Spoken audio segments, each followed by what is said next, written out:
Fin influencers எல்லாருமே shock ஆகுற மாதிரி செபி ஒரு ரூல்ஸ் கொண்டு வந்திருக்காங்க.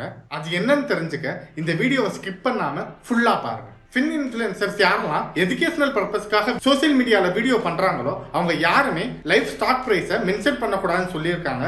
அது பேசுகிறதோ இல்லை டிஸ்பிளே பண்ணுறதோ ஸ்க்ரீன் ஷேர் பண்ணுறதோ இது மாதிரி எதுவுமே பண்ணக்கூடாது.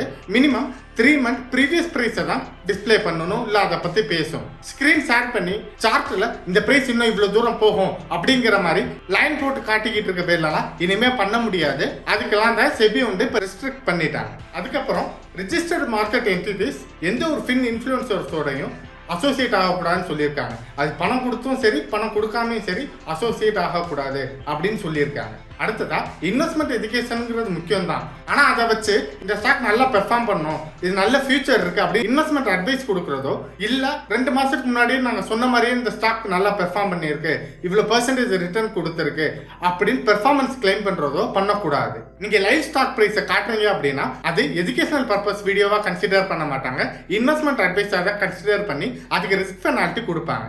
இது மாதிரி ஃபினான்சியல் அப்டேட்ஸ் தெரிஞ்சுக்கிறதுக்கு ஃபாலோ பண்ணிக்கோங்க.